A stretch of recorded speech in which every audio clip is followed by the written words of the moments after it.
হে মাতো, আমাদের যে মন, এ মন বিষয় অভিমুখী। যতদিন বিষয় অভিমুখী মনের গতি প্রকৃতি, ততদিন আমাদের মুক্তি, আমাদের আত্মসাক্ষাৎকার বা কল্যাণ সম্ভব নয়। মনের গতি বিষয় অভিমুখী থেকে ভগবত অভিমুখী করাটাই হলো যোগ, এটি সাধন। মনের গতি ভগবানের অভিমুখী হওয়াটাই হলো জীবের সাধন, জীবের মুক্তির পথ। দেখুন, মনই পুনঃ পুনঃ সংসারে আমাদের যেমন আবদ্ধ করে, মনই আবার এই জড় সংসার, জড়া প্রকৃতি থেকে আমাদের মুক্তিও দেয়। একটি চাবি দিয়েই তো তালাটা। আপনারা এখন দেখছেন সনাতন মিডিয়া 7.0 চ্যানেলটিতে নতুন হলে সাবস্ক্রাইব করে রাখুন নতুন নতুন ভিডিও। জয় শ্রী রাধে। একই চাবি দিয়ে তালাটি বদ্ধ করা যায়, আবার একই চাবি বিপরীত দিক দিয়ে ঘোরালে তালাটা খোলা যায়। মনের গতি যদি সংসার অভিমুখী যায়, তো জন্ম মৃত্যু জরা ব্যাধি এটি কোনো কালেই বুঝবে না, এতে বদ্ধ হয়ে থাকতে হবে। মনের চাবি যদি ভগবত অভিমুখী যায়, তবে আপনি মুক্ত হয়ে গেলেন। সংসারে সুখ নাই কথাটি বলা আছে। এই সংসারের একটি নাম দেয়া হয়েছে দুঃখালয়। সংসারের নাম ভগবান গীতাতে দিয়েছে দুঃখালয়, কিন্তু উপলব্ধি আসেনি যে সংসার দুঃখের ক্ষেত্র, দুঃখের জ্বালাময়, ভবমহা দাবাগ্নিময় এই সংসার। একটি ছেলে পিতার কাছ থেকে টাকা নিয়ে বাজারে আম কিনতে গেছে। আপনারা জানেন, কাষ্ঠ দিয়ে বা মাটি দিয়ে কিছু শিল্পী আছে আম, পেয়ারা, আপেল তৈরি করে রং চড়িয়ে দিয়ে বিক্রি করে। এগুলো খেলনা আম, খেলনা আপেল। মানুষ যাতে ভুল না করে, ওখানে লেখা আছে নকল ফলের দোকান। ছেলেটা সাইনবোর্ডটা পড়েনি যেটা নকল ফলের দোকান। আমের অমৃত রস পান করবে বলে টাকা দিয়ে সেই খেলনা আমই কিনে এনেছে। তার ধারণা বাজারের জিনিস ধুয়ে পেতে হয়। জলের পাত্রে আমটাকে ধুতে গিয়ে দেখে রং উঠে গলে গিয়েছে, আমের স্বাদ নেওয়া হয়নি। ছেলেটা দোকানদারের কাছে গিয়ে বলছে, খেলনা মাটির আম কেন দিয়েছেন, এ তো আস্বাদন করা যায় না। বলে, তুমি হয়তো দেখোনি, এখানে সাইনবোর্ডে লেখা রয়েছে এটা নকল ফলের দোকান। দেখতে আমের মতো, কিন্তু রস পাবে না, স্বাদ পাবে না। সংসার দেখাই সুখের মতো, এখানে আদতেও কোনো সুখ নেই। ভগবান নাম দিয়েছেন দুঃখের আলায়, আপনি আমি সুখের আলায় খুঁজছি সংসারে। এটি দুঃখের আলয়। কেন দুঃখ যদি প্রশ্ন করেন, তো সেটির কারণ হলো আমরা মৃত্যুময় সর্পের মুখের মধ্যে গ্রাসে আছি। কোনো প্রাণীকে যদি কোনো প্রাণী মুখগহ্বরে গ্রাস করে আত্মসাৎ করার জন্য, সে সুখে থাকে কি? মৃত্যুরূপ কালসর্প সর্বদা আমাদের মুখগহ্বরে রেখেছে। মৃত্যুময় কালসর্পের মুখগহ্বরের মধ্যেই আমরা। এতে মানুষ শান্তি পাবে কি করে? মৃত্যু কালসর্প সম আমাদের গ্রাস করছে সর্বদা। এবং এই পৃথিবীর যা কিছু বস্তু, ব্যক্তি, পরিস্থিতি, কুটুম্ব, স্বজন,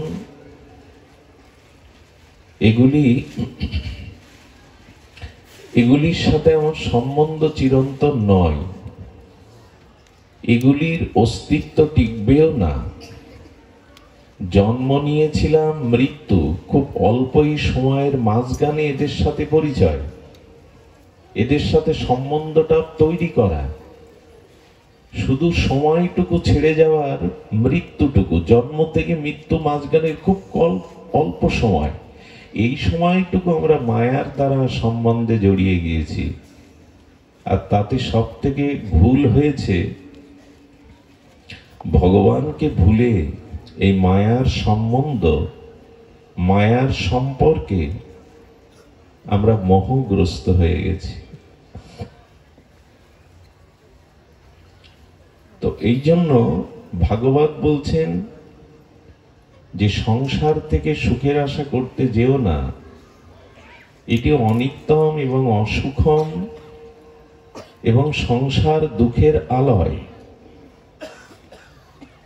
তো এই সংসারে সুখী হওয়ার বা শান্তি প্রাপ্ত হওয়ার একটাই পথ।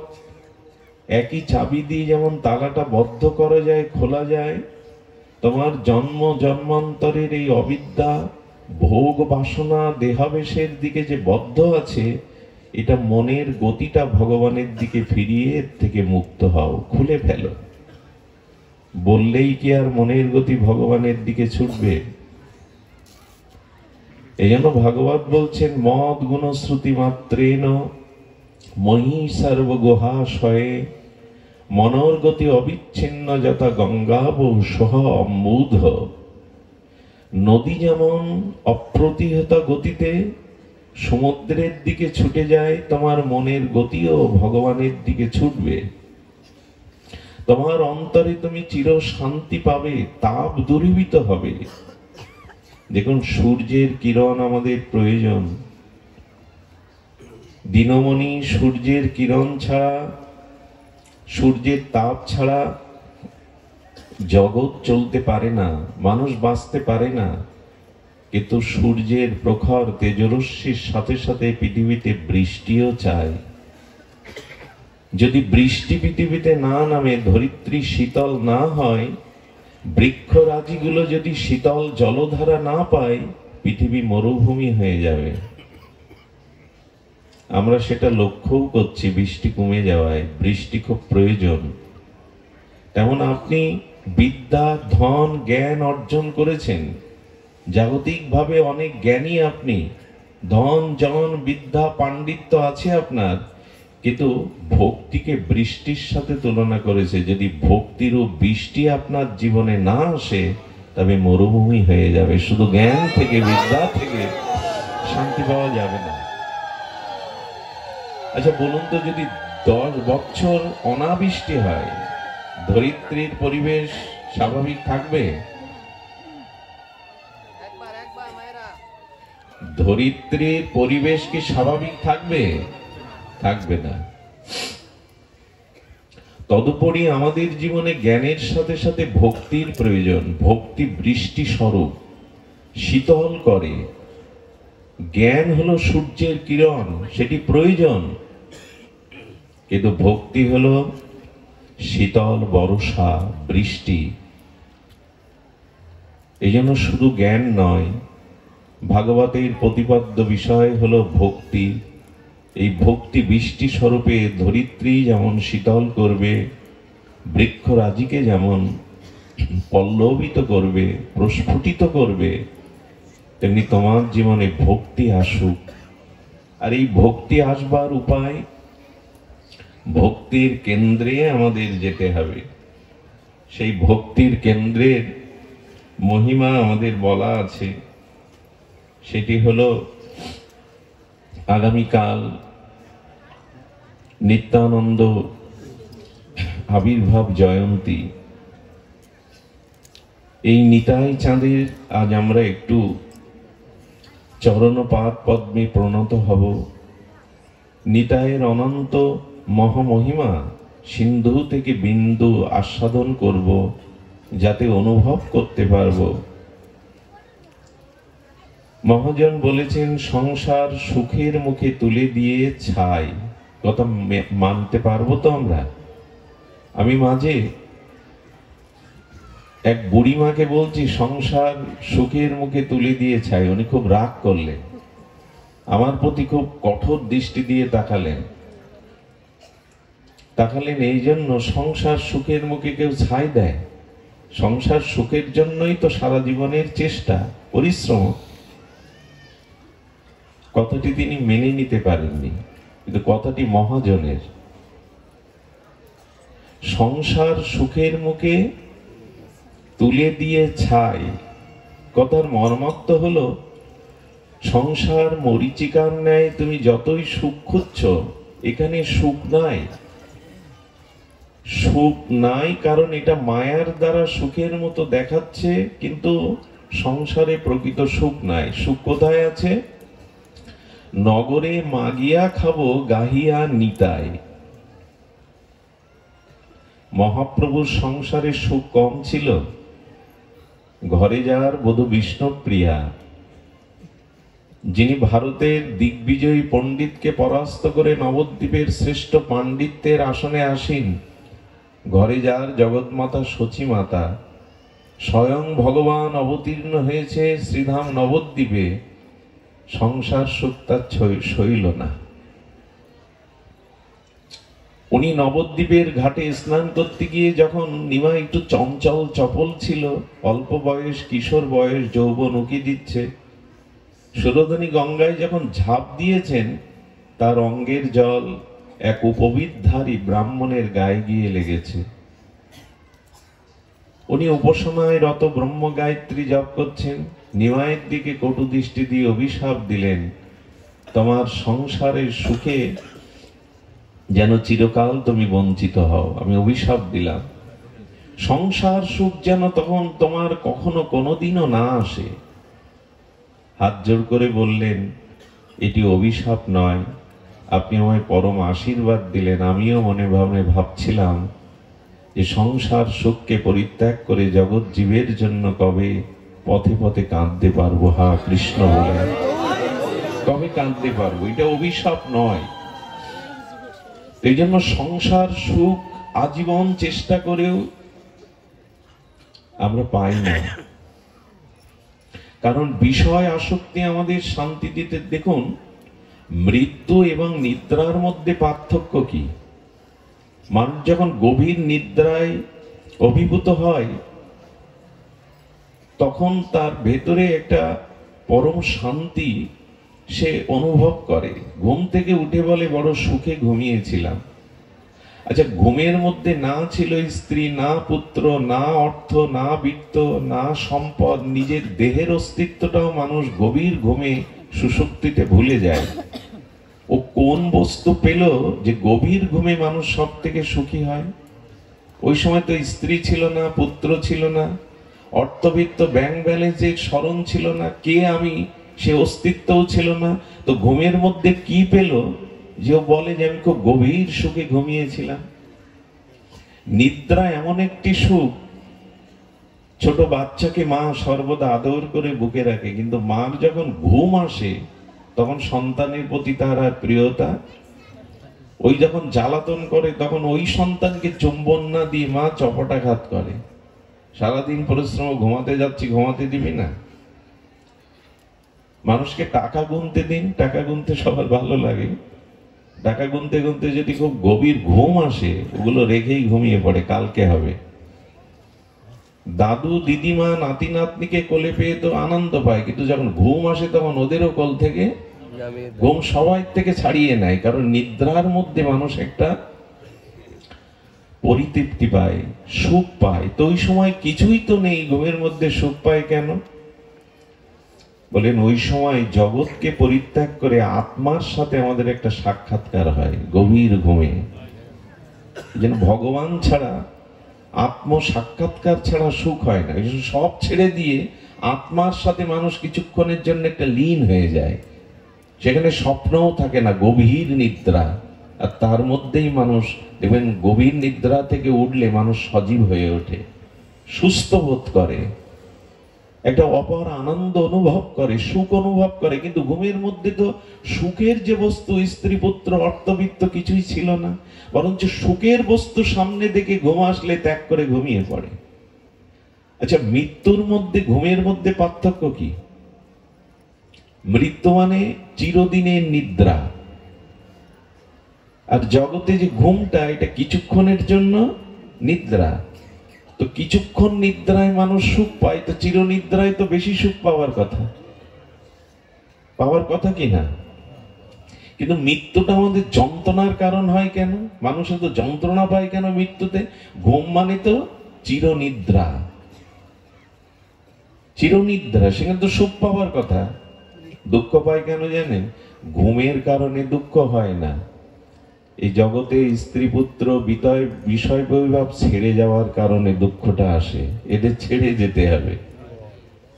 ঘুমে যেমন সুখ হয়, চিরনিদ্রাতেও সুখ হয়।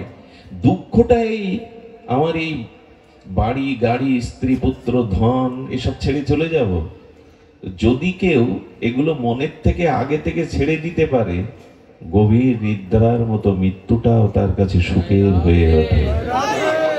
যদি ছেড়ে দিতে পারে, মৃত্যুর সময় যন্ত্রণা পাবেন না। একটা ছোট মন্ত্র আপনাদের শিখিয়ে দেই।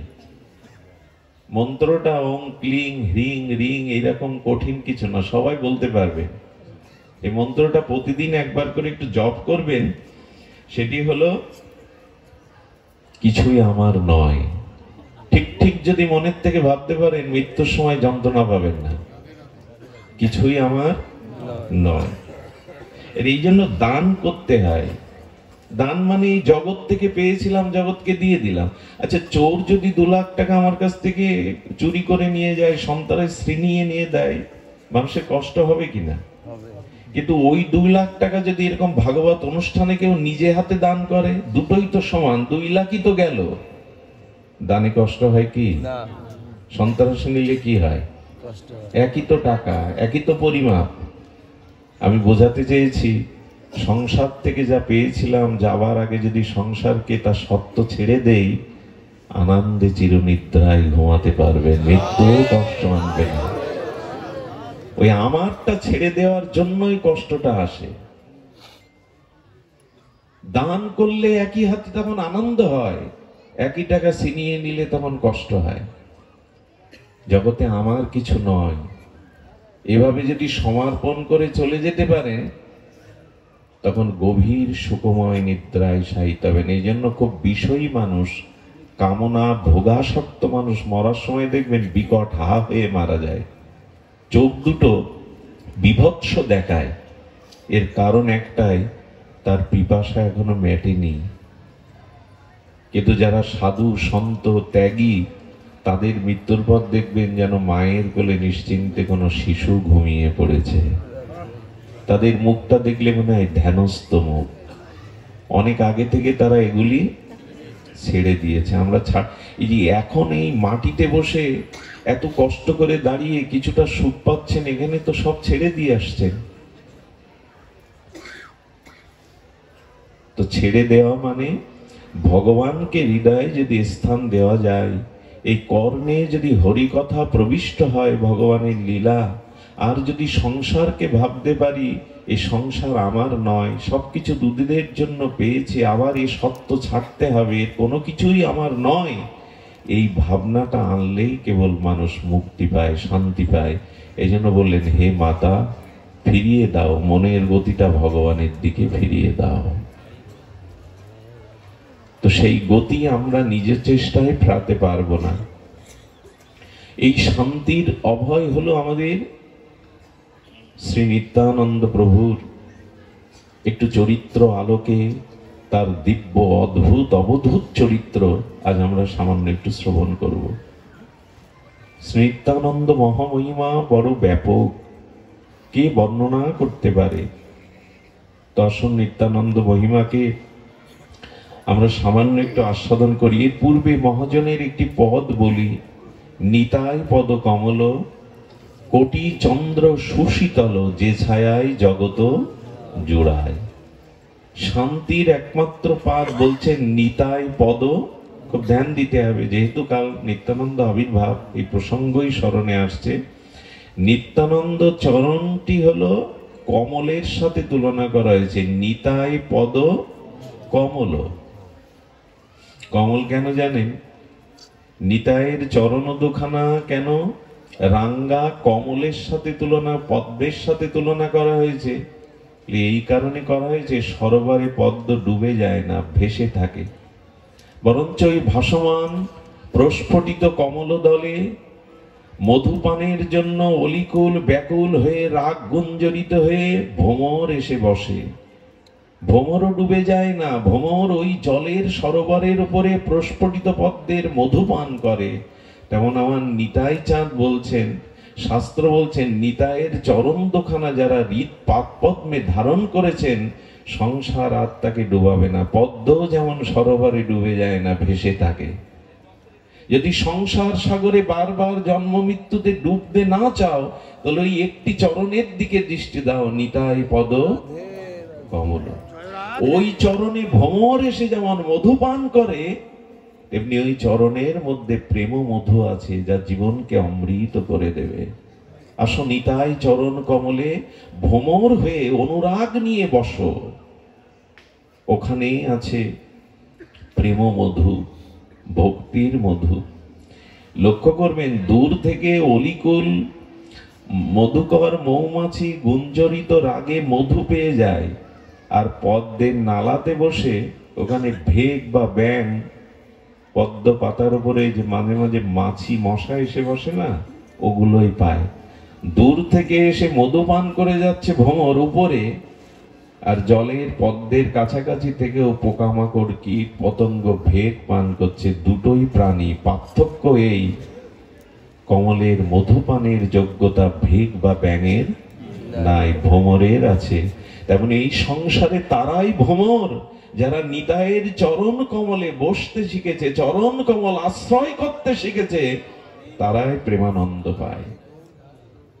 এখানে অনেক মত পথের লোক আছেন, তারা বলবেন, কে নিতাই? নিতাইকে আনছো কেন? আমরা তো নিতাইয়ের উপাসনা করি না। এখানে অনেক মত পথের লোক আছেন, কিন্তু বলবো, শাক্ত শৈব গানগত্য সৌরীয় যে যত মতের লোক থাকেন, আমরা নিতাইকে সকলে আশ্রয় করেছি। নিতাই বাদ দিয়ে কিছু হতে পারে না, এটা আমার মন গড়া গায়ের জোরে সিদ্ধান্ত নয়। নিতাই হলো সমষ্টি গুরু। আর আমরা যে যে সম্প্রদায়ে, গুরুকে কেউ বাদ দিতে পারবেন? যে কোনো সম্প্রদায়ে? সনাতন ধর্মের শাক্ত শৈব গানবত্ত সৌরীয় বৈষ্ণবী এই পঞ্চধারা যে যত মত পথে থাকুক, গুরু বিনা কার কখনো প্রেম ভক্তি মুক্তি হতে পারে না। ভব সংসার পারের একমাত্র কাণ্ডারী শ্রী গুরুদেব প্রত্যেক মত পথই কিন্তু গুরু মানেন। শুধু প্রত্যেক মত পথ নয়, পৃথিবীর যত ধর্মমত আছে সকলে গুরুকে স্বীকার করে। মুসলিম সম্প্রদায়ের মানুষজন তারা সমষ্টি গুরু স্বীকার করে। সমষ্টি গুরু হলো তাদের হযরত মুহাম্মদ রসুল। তারা তাদের শাস্ত্রে বলছে যে রসুলকে মানে না, সে আল্লাহকে মানে না। সমষ্টি গুরু তাদের রসুল। খ্রিস্টানদের সমষ্টি গুরু হলো যিশু খ্রিস্ট। তাদের যে পাদ্রী আছে, দেখবেন ইমামদের পেছনেতেও নামাজ পড়তে হয়, তেমনি খ্রিস্টানদের যাজক যারা, তাদের পেছনেও তাদের উপাসনা করতে হয়। গুরু সকলের জন্য প্রয়োজন। এই জন্য সমস্ত সম্প্রদায় সনাতন ধর্ম গুরুবাদের উপরে প্রতিষ্ঠিত। গুরু বিনা ভব সংসার পার, গুরু বিনা মনের তিমির অন্ধকার দূর হতে পারে না। গুরু ছাড়া করুণা করবার মতো কেহ নেই। ভগবানের অসীম কৃপা মূর্তি, সমন্বিত করুণা মূর্তি নিয়ে গুরুদেব জগতে নেমে আসেন। এই জন্য কে গুরুকে স্বীকার করে না? এই আমাদের সম্প্রদায়ের গুরু, ইনি হলেন ব্যষ্টি গুরু। আর এই ব্যষ্টি গুরুর সমষ্টি হলো নিতাই চাঁদ। নিতাই হলো সমষ্টি গুরু। যে যে মতেই থাকেন, তার গুরুদেবের মধ্যেই নিত্যানন্দের প্রকাশ। স্ব গুরুদেব হলো ব্যষ্টি গুরু, আর নিত্যানন্দ হলো সমষ্টি গুরু। একই সূর্যকে আমরা সকলেই মানি, সূর্য কোন কোন সম্প্রদায়ের ভাগ হতে পারে না, বাতাস ভাগ হতে পারে না, আকাশ ভাগ হতে পারে না, মাটি কারোর জন্য ভাগ হতে পারে না, তেমন নিত্যানন্দ সমষ্টি গুরু তত্ত্ব, তিনিও ভাগ নন। নিতাই শুধু বৈষ্ণবদের নন, নিতাই চাঁদ আবামর সমগ্র জনজীবনের, বিশ্ববাসীর নিতাই। চন্দ্র যেমন জগৎবাসীর, সূর্য যেমন জগৎবাসীর, বাতাস যেমন সমষ্টি, ভেদ করা যায় না, এটা তোমার বাতাস, এটা আমার বাতাস। নিত্যানন্দ তত্ত্ব হলো সকলের। খুব গূঢ় এই অবতারে নিত্যানন্দ তত্ত্ব। নিত্যানন্দ মহিমায় বলা হয়েছে, একবার তার স্বরূপটা আমরা একটু দেখে নিই। আমাদের যেভাবে এসেছে নিত্যানন্দ, শ্রী নিত্যানন্দ অষ্টকমে নিতাই চাঁদকে একটু আমরা আমাদের রূপ মাধুর্য মিশিয়ে শব্দ রসব্রহ্মের দ্বারা নিতায়ের রূপটা আমরা একটু দেখি। কে নিতাই, কি বলছেন একটু ধ্যান দিন। নিতাই, নিতাই চাঁদের মহামহিমা বড় বিরল, এটি শুনলেই হৃদয় শীতল হবে। নিতাই পদ কমল কোটি চন্দ্র সুশীতল। কেন হৃদয় শীতল হবে? শীতল তো হতে চাইছি, ত্রিতাপ তাপ রোগ শোক আদি ব্যাধি যন্ত্রণা, এর থেকে তো আমরা শীতলই হতে চাইছি। নিতাই পদ কমল কোটি চন্দ্র সুশীতল। 1 কোটি চন্দ্রের যে শীতলতা, যে সুধাকরের সুধামৃত জ্যোৎস্না, নিতাই চাঁদের চরণকে তুলনা করতে গিয়ে মহাজন বলছেন কোটি চন্দ্র। আচ্ছা, চাঁদ সবসময় শীতলতা দেবে তো? দিনে দিনে দেবে তো? কোন ক্লান্ত পথিক পথচারী হয়ে যেতে যেতে শীতল আম্র, শীতল অশ্বত্থ বটের বৃক্ষের ছায়ায় ক্লান্তি দূর করে, কিন্তু তার প্রয়োজনে যখন বৃক্ষের ছায়া থেকে সে সরে যায়, তখন বৃক্ষ তার সাথে ছায়া দিতে দিতে যায় তো? যায় না। কিন্তু আমার নিতাইয়ের চরণ যারা আশ্রয় করেছে, তারা কোটি কোটি জন্মে নিতাইয়ের চরণের কৃপাময় ছায়াতে শীতল থাকবে। ওই ছায়া চলে যায় না। আকাশের চন্দ্রের সাথে নিতাইয়ের চরণের ছায়ার তুলনা হয় না, কিন্তু এই ছাড়া দৃষ্টান্ত নেই। চন্দ্র যেমন সূর্যের প্রখর তেজরাশিকে স্নিগ্ধ জ্যোৎস্না প্লাবিত করে অমৃত ক্ষরণ করে, তেমন চাঁদ সবসময় পায় না। কৃষ্ণপক্ষে চাঁদের কিরণ সর্বদা পায় না, পূর্ণ পূর্ণিমার চাঁদ প্রতিদিন পায় না। তেমনি নিতাই চাঁদের চরণ হলো সর্বতভাবে ছায়া দেয়, কোটি চন্দ্র সুশীতল, যে ছায়ায় জগত জুড়ায়। সেই নিতাই চাঁদ কেমন? শরদ চন্দ্র ভ্রান্তিং স্ফুরদ কমল কান্তিং গজগতিং হরি প্রেম উন্মত্তং ধৃত পরম সত্যং স্মিত মুখং। আহা, সদা ঘূর্ণ নেত্রং কর কলিত বেত্রং কলিভিদং ভজে নিত্যানন্দং ভজন তরুকন্দং নিরবধি। আচ্ছা, ভক্তি যদি একটা বৃক্ষ হয়, সেই বৃক্ষের অস্তিত্বকে টিকিয়ে রাখে শাখা পোশাখা না মূল স্কন্দ শিকড়, তেমন সমস্ত ভজনের প্রেম ভক্তির আদি স্কন্দ হলো নিতাই চাঁদ। ভজন সাধন জগতে ভক্তি বৃক্ষের যে মূল স্কন্দ, ভজনের মূল শিকড়, শিকড় না হলে বৃক্ষকে বাঁচানো যাবে শাখা পোশাখা রেখে? তেমন নিতাই চাঁদ হলেন, কি বললেন? ভজে নিত্যানন্দং ভজ তরুকন্ধং নিরবধি। উনি ভজন বৃক্ষের স্কন্ধ, মূল শিকড়। নিত্যানন্দের মহিমা কেমন? শারদ চন্দ্রের ভ্রান্তি, নিতাই চাঁদের যে অঙ্গজ্যোতি, সেই অঙ্গজ্যোতি শরতের পূর্ণ চন্দ্রের জ্যোতিকে লজ্জা পাইয়ে দেয়। এই শব্দগুলো আমাদের সবার মনে ধরবে না, তো একটু ধ্যান দিয়ে শুনুন। অনেক রাতে পৌঁছেছি, ধৈর্যচ্যুতি হতে পারে, তবে একটু শান্ত। নিতাই চাঁদের মহিমা আমরা সবসময় আস্বাদনের সুযোগ পাই না। আগামীকাল 522তম নিত্যানন্দ আবির্ভাব তিথি, 522তম মনে হয়,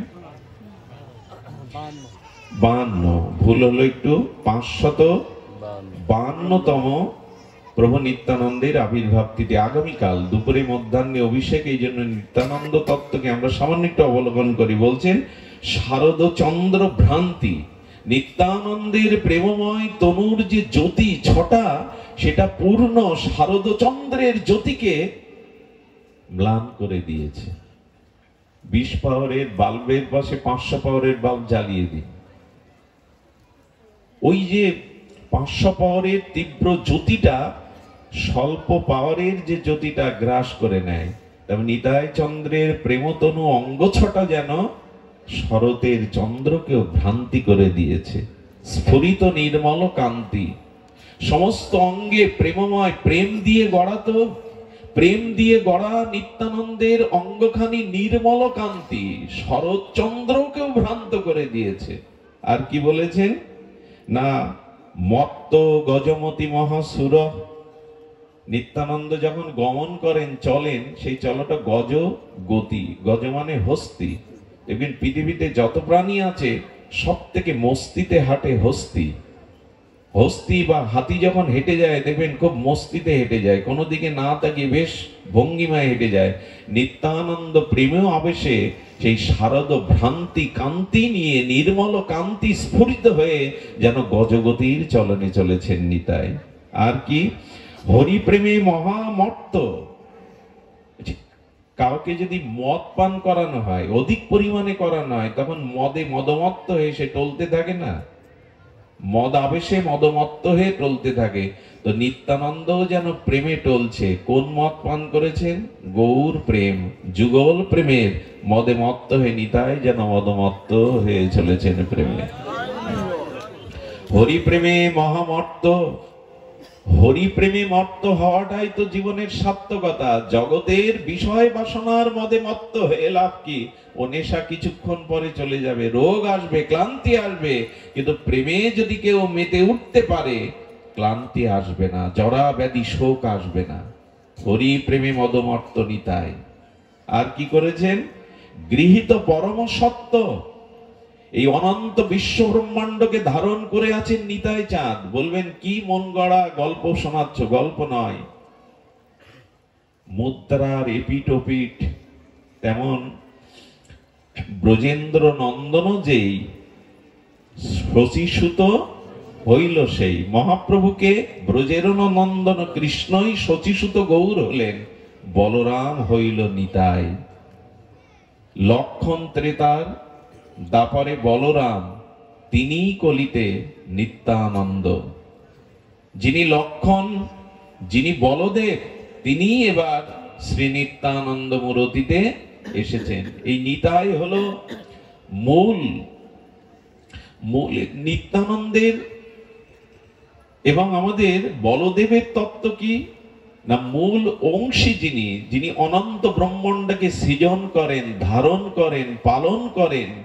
এই নিত্যানন্দ তত্ত্ব, এই সংকর্ষণ তত্ত্বের অংশই হলো ব্রহ্মা বিষ্ণু মহেশ্বর অনন্ত বিশ্ব ব্রহ্মাণ্ডের সৃষ্টি স্থিতি পালন করা। এর আদি সংকর্ষণ অংশী নিত্যানন্দ। শব্দগুলো এইভাবে দ্রুত বললে আমরা বুঝবো না। এই যে অনন্ত বিশ্ব ব্রহ্মাণ্ড, সেই বিশ্ব ব্রহ্মাণ্ডের যে সৃষ্টি স্থিতি প্রলয়কর্তা ব্রহ্মা বিষ্ণু মহেশ্বর, এরা মূল সংকর্ষণ বলদেবেরই অংশের কলা অংশ মাত্র। ভগবান যখন আসেন টাকার এপিটেপুটের মতো, অভিন্ন ভগবত তত্ত্ব, অভিন্ন কৃষ্ণ তত্ত্ব বলরাম, তেমনি গৌর এবং নিতাই এরা অভিন্ন। এসো দুটি ভাই, এরা কি ভাই? নিতাই গৌর ভাই নয়, কিন্তু মিলে গিয়েছিলেন। ভাই বলতে ভাই এরা, এরা সেই সত্তা, টাকার এপিট আর ওপিট, আমাদের জগতের ভাইয়ের মতো নয়। এই জন্য মহাপ্রভু বলে দিয়েছেন যে নিতাই ভজন করে না সে গোবিন্দ পাবে না, সে যুগল পাবে না, সে গৌরকেও পাবে না যদি নিতাই ভজন না করে। দেবেকে ওমন নিতাই ভজ, ওমন নিতাই ভজ, ভজলে নিতাই গৌর পাবে। নিতাই হলো আশ্রয় তত্ত্ব। মা না হলে সন্তান প্রসব করতে পারবে না, এটা পুরুষের কাজ নয়, সম্ভাবনা নয়। পুরুষ যদি কোনো ক্রমে কোনো ভাগ্যে কখনো রমণী রূপ নিতে পারে তখনই মা হতে পারবে। নিতাই হলো প্রেম ভক্তের আশ্রয় তত্ত্ব। যেমন রাধা রানী হলেন আশ্রয় তত্ত্ব, কৃষ্ণ হলো বিষয়। নিত্যানন্দ হলো আশ্রয় তত্ত্ব, গৌর হলো বিষয়। আশ্রয় বিষয় না বুঝলে আমরা অনুভব করতে পারবো না। দেখুন, অন্ধ হলো বিষয়, আর যষ্টিটা হলো আশ্রয়। অন্ধ ব্যক্তি পথে চলতে পারবে না, হোঁচট খেয়ে পড়বে, কিন্তু হাতে যদি একটা যষ্টি বা লাঠি থাকে বাজার পর্যন্ত যেতে পারবে, লক্ষ্য পর্যন্ত সে পৌঁছাতে পারবে। লাঠিটা আশ্রয়, অন্ধটা হলো বিষয়। মা হলো আশ্রয়, সন্তান হলো বিষয়। আশ্রয়েতে পরমানন্দ সুখ থাকে, যেখানে অখণ্ড প্রেমানন্দ আধারে যে আশ্রয় থাকে তাকে বলে আশ্রয়। আর আশ্রয় তত্ত্ব থেকে ওই আনন্দ যে বিষয় বস্তুতে পর্যবসিত হয় তাকে বলে বিষয়। ফুলের গাছটা হলো আশ্রয়, ফুলটা হলো বিষয়। গাছ না হলে ফুল হবে কোথায়? তেমন নিত্যানন্দ হলো আশ্রয়, গৌর হলো বিষয়। তো আশ্রয় না হলে বিষয়কে পাওয়া যাবে না। এই জন্য বললেন ভজন আগে গৌরের না। সারা জীবন যদি গৌর গৌর করে গড়াগড়ি দেন, কাঁদেন, গৌর পাবে না নিতাই না বললে, নিতাই না ভজলে। সারা জীবন কৃষ্ণ কৃষ্ণ বললে কৃষ্ণ প্রেম পাওয়া যাবে না যদি রাধা রানীর কৃপা না পাওয়া যায়। উনি তো দেবেন। এই হলো নিতাই মহিমা। কি বলছেন? গৃহীত পরম সত্য, সবকিছুর সত্যাদি সত্য হলো নিতাই। খুব গূঢ় রহস্যময়। আর কি বলেছেন? হাস্যময় সদা সমদূর। তিনি সর্বদা নিত্যানন্দ। মানে কি? নিত্য আনন্দ যার, নিত্য আনন্দময়, কখনো নিরানন্দ যাকে স্পর্শ করতে পারে না। সূর্যে কখনো আধার আসে? সূর্যতে কখনো সন্ধ্যা নামে? সূর্য অন্ধকার দেখতে পায়? নিত্যানন্দ সর্বদা আনন্দ স্বরূপে। সেখানে নিরানন্দ বলে কিছু নাই। মানুষ চাই কি? নিত্য আনন্দ চাইতো। আমি সুখ পেলাম, আনন্দ পেলাম, আমার দুঃখ প্রবেশ করুক, এটা কেউ চাই? সুখ এসে আমার কাছ থেকে আবার বিদায় নিক, দুঃখ প্রবেশ করুক, এই জন্য মানুষ নিত্য আনন্দ চায়। কেউ সেই নিত্য আনন্দ কোথায়? বলে নিত্যানন্দেই আছে নিত্য আনন্দ। তো সেই নিত্যানন্দ তত্ত্বকে আমরা আশ্রয় করলাম। কই পদকর্তা এখানে কি বলেছে দেখুন। পদকর্তা নিতাই চাঁদের মহিমা বর্ণনা করতে গিয়ে আর বলেছেন, হেন নিতা বিনে ভাই ব্রজে রাধা কৃষ্ণ পাইতে নাই, দৃঢ় করি ধর নিতার পায়। এই নিতাই চরণে আর শরণ নেওয়ার দিন।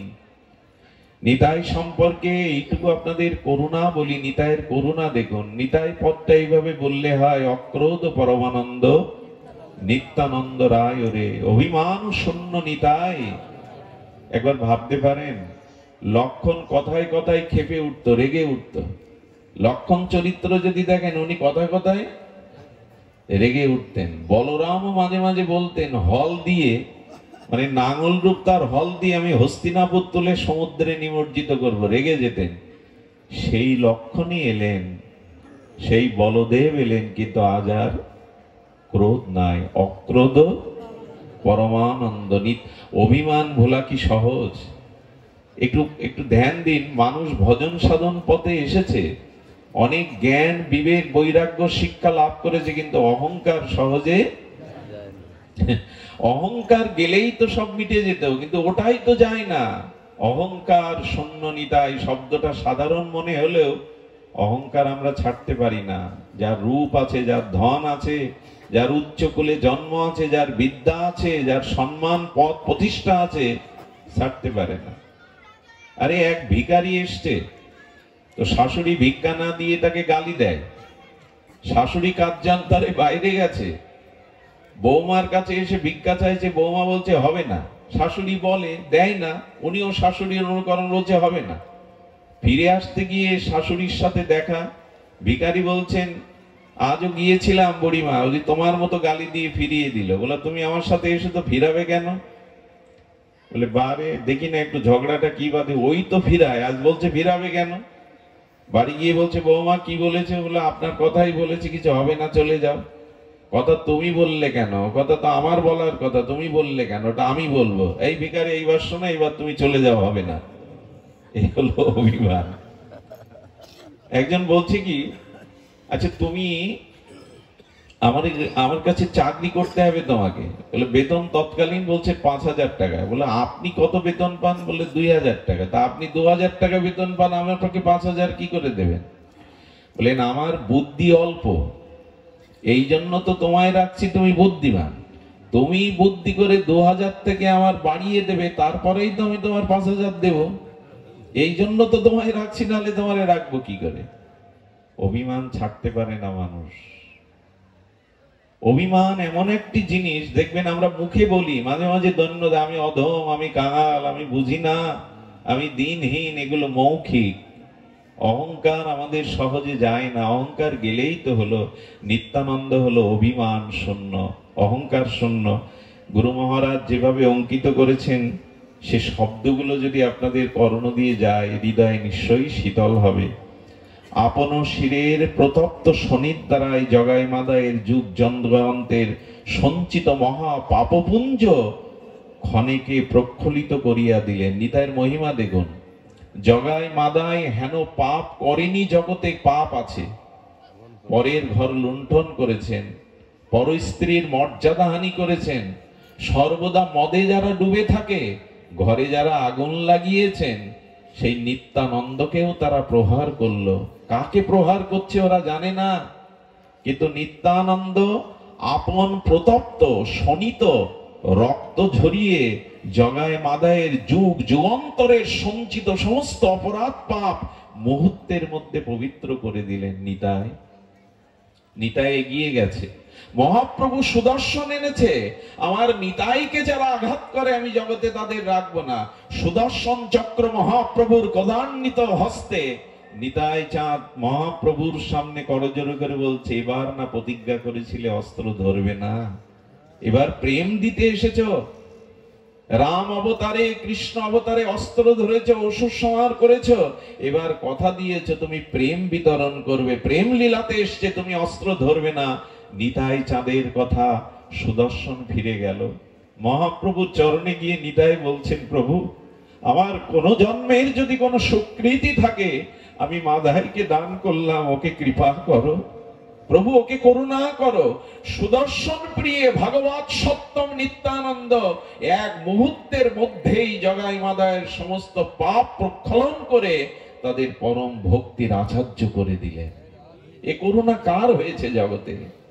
মহাপ্রভুর করুণা হয়নি, নিতাই চাঁদের করুণা হয়েছে। আমি আপনাদের নিবেদন করব, নিতাইয়ের মহিমা কি করলেন। শিরের রক্ত না দিয়া অন্য উপায়েও নিতাই উদ্ধার করতে পারতেন। যিনি স্বয়ং ভগবৎ সত্য, তিনি মনে মনে চাইলে জগাই মাদায় না একটা ব্রহ্মাণ্ড উদ্ধার করার ক্ষমতা রাখেন। তিনি রক্ত ঝরাতে গেলেন কেন? এই প্রশ্ন যদি আপনাদের কাছে করি। যার ইচ্ছা মাত্র বিশ্ব ব্রহ্মাণ্ড তরে যায়, স্বয়ং ভগবৎ সত্তা নিতাই কেন প্রতপ্ত শনি ঝরিয়ে উদ্ধার করলেন? নিতাই চাঁদ বলে গেলেন, ওগো আগামী দিনের মানুষ, তোমরাও যদি পাপের পথে গিয়ে থাকো, অন্যায় অপরাধ করে আসুরিক বৃত্তি তোমাদের মধ্যে জেগে ওঠে, তোমরাও যদি ভক্তি ভজনের পথ থেকে স্খলিত পতিত হও, ভয় নাই। আমি আগামী দিনে তোমাদের জন্য এই অনুকরণ করে গেলাম। আমি বারবার রক্ত ঝরিয়ে তোমাদেরকে প্রেম দেব, তোমাদেরকে আনন্দ দেব, সেই প্রমাণ আমি রেখে গেলাম। দয়াল নিতাই, করুণার নিতাই, করুণা করতে এসেছেন, দয়া করতে এসেছেন, প্রতিশোধ নিতে নয়, অস্ত্র ধরতে নয়। এই জন্য নিতাই চাঁদ আজ করুণায় অবতীর্ণ হয়েছেন। এত করুণা মহাপ্রভুর মধ্যেও নাই। আচ্ছা আমাকে বলতে পারেন, 24 বছর মহাপ্রভু নবদ্বীপে ছিলেন, 1 বছর সেবা সঙ্গনে রাত্রে কীর্তন করেছেন, পরের 24 বছর 6 বছর ভারত ভ্রমণ করেছেন, 18 বছর অখণ্ড লীলা চলেছিলেন মহাপ্রভু। জীবের দ্বারে দ্বারে, আমাদের মতো অনাথের দ্বারে দ্বারে, রিক্ত নিঃস্ব জীবের দ্বারে দ্বারে হরিনামকে বিতরণ করলো মহাপ্রভু না। 24 বছর যিনি নবদ্বীপ লীলায় ছিলেন, পরের 24 বছর যিনি লীলা চলে 6 বছর ভারত পরিভ্রমণ করেছেন, জীবের দ্বারে দ্বারে গিয়ে কে নাম বিতরণ করলো? আদৌ মহাপ্রভু না, নিতাই করুণা করে ঘরে ঘরে গিয়ে নাম বিতরণ করলেন। স্বয়ং ভগবান, স্বয়ং পরম সত্য অক্রোধ পরমানন্দ হয়ে জীবের দ্বারে দ্বারে যাচ্ছে। নিতাই গৃহস্থের দ্বারে গিয়ে চাচ্ছেন, ভিক্ষান দেহি, চাল কলা পয়সা ফল নিতাই চাঁদের আঁচলে দিতে যাচ্ছে। বলে, মা এবার তো চাল কালা পয়সা মুদ্রা নিতে আসেনি, তবে অবধূত কি ভিক্ষা নিতে এসেছো? দেবে মা, দাও, একবার গৌর বলো, একবার কৃষ্ণ বলো, এই ভিক্ষা আমায় দাও। জীবের দ্বারে দ্বারে এমনি করে বিতরণ করেছেন হরিনাম। আপনারা জানেন আপামর সকলকেই নিতাই কৃপা করেছেন, এই জন্য অবদান নিতাই চাঁদের। মহাপ্রভু কি বলে গেলেন জানেন? একটু লিখে নিন না হৃদয়ে। মহাপ্রভু বলে গেলেন, দিনন্তে যে নিতাই বলে একবার, আহা, নিতা দিনন্তে যে নিতাই বলে একবার, মহাপ্রভু বলছেন সে হয় আমার, আমি হই তার। যে একবার নিতাই বলবে দিনন্তে, মহাপ্রভু বলছেন আমি তার হয়ে যাব, সে আমার হয়ে যাবে। মহাপ্রভুর মুখের বাণী, সে আমার হবে। নিতাই না বলিল মুখে, মজিল সংসার সুখে, বিদ্যাকুলে কি করিবে তার। যে নিতাই বলল না মুখে, সংসার সুখে মজে থাকলো, বিদ্যাকুলে কি করবে তার? এটা কতদিন থাকবে তার বিদ্যা বৈধস্য? কতদিন থাকবে তার সংসার, স্ত্রী পুত্র? এগুলো একদিন ছাই হয়ে যাবে। সংসার সুখের মুখে তুলে দিয়ে, ছাই মানে কি জানেন? সংসারটা তো একদিন মহাপ্রলয় হয়ে যাবে, টকবক করে ফুটবে। মৃত্যুর পরেও তো আমার দেহটা ছাইয়ে রূপান্তরিত হবে, এখানে সুখ ছাইতে রূপান্তরিত হবে। সুখ আছে নিতাই চরণে, সুখ আছে ভগবত ভজনে, সুখ আছে হরিনাম সংকীর্তনে, সুখ আছে সাধু সঙ্গে। এছাড়া সুখ প্রকৃত অন্য কোথাও নাই। নিতাই চাঁদ পারতেন, কিন্তু তিনি কি করলেন? তিনি নিত্যানন্দ, বিনা তাহাতে আর কিছুই নাই। তিনি বিশ্বে কাহারও নিরানন্দ রাখিতে পারেন না। সূর্য কাউকে আঘাত দেবে না, নিতাই চাঁদ কাউকে দুঃখ পেতে এই প্রতিজ্ঞা করে তিনি এসেছেন, কেউ যেন দুঃখ না পায়। এত বড় করুণা। জীবকে নিত্য আনন্দ দেবে বলে, পরমানন্দ দেবে বলে, প্রেমানন্দ দান করবে বলে নিত্যানন্দ স্বরূপে তিনি এসেছেন। আর কি বললেন? যদি জীবের নিরানন্দ দূর করতে হয়, তাহলে অবশ্যই নিত্যানন্দের আমাদের এই অবদানকে স্বীকার করতে হবে, নিতাই পদ কমলকে আশ্রয় করতে হবে, যেটা পরম সুশীতল। গুরু মহারাজ বলেছেন, দয়াল নিতাইয়ের এই চেষ্টায় বা আচরণে বিশ্বের মানুষের এই শিক্ষা লাভ হলো, ধন্য নিতাইয়ের করুণা, ধন্য নিতাইয়ের মহা অবদান। শুধু ভক্তমণ্ডলী, নিতাই চাঁদের মহা মহিমা যদি ব্যক্ত করতে হয়, তবে চলুন মহাপ্রভুর মুখে শুনি। ইনি এসেছিলেন এক চক্রা রার দেশে, এক চক্রা গ্রামে। পিতা হারাই পণ্ডিত, মা পদ্মাবতীর কোল আলো করে। নিতাই চাঁদ এসেছিলেন, আমরা এখানে বললাম 552 বছর পূর্বে। এক চক্রা খড়দহে এক চক্রা ধামে উনি আবির্ভূত হয়েছিলেন। পিতা হারাই পণ্ডিত, মা পদ্মাবতী। নিতাইয়ের ছোটবেলা থেকেই তার ভাবের আবেশ এসেছিল, এবং এই নিতাই চাঁদ খুব অল্প বয়সেই তিনি সংসার পরিত্যাগ করে পরিভ্রমণে গিয়েছেন। নিতাই চাঁদের মহামহিমা দেখুন। শিশুকালের একটি ঘটনা স্মরণে এলো। উনি খেলা করছেন সহপাঠীদের নিয়ে, খেলা করছেন সেই লঙ্কার যুদ্ধ। উনি লক্ষণ, তো লক্ষণের ভূমিকায় একজনকে বলছেন, তুমি ইন্দ্রজিৎ হয়ে একটা তৈরি করা নকল বান আমার বুকে মারো। যেই বুকে মেরেছে, লক্ষণ আবেশে উনি মূর্ছিত হয়ে পড়ে গেছেন, আর জ্ঞান ফেরে না। সহপাঠীরা ভয় পেয়ে গেছে, তো স্পন্দন নেই, এ তো নিঃশ্বাসও নিচ্ছেন না, সব হাই হাই করে উঠেছে। একজন বললেন, উনি লক্ষণ লীলা আবেশে হারিয়ে গেছেন, এক কাজ করো, হনুমান সাজো একজন, আর বনের লতাপাতা গন্ধর্ব মাদন স্বরূপে নিয়ে এসো, নাকে একটু শুকিয়ে দাও। যেই ওই লীলা অনুকরণ করে নাকে দিয়েছে, বৌদ্ধ সেজে সঙ্গে সঙ্গে উনি আবার উঠে দাঁড়িয়েছেন। এরকম আবেশ ছিল নিতাইয়ের। এইভাবে বেরিয়ে পড়লেন। 20টা বছর তিনি তীর্থে তীর্থে ভ্রমণ করলেন।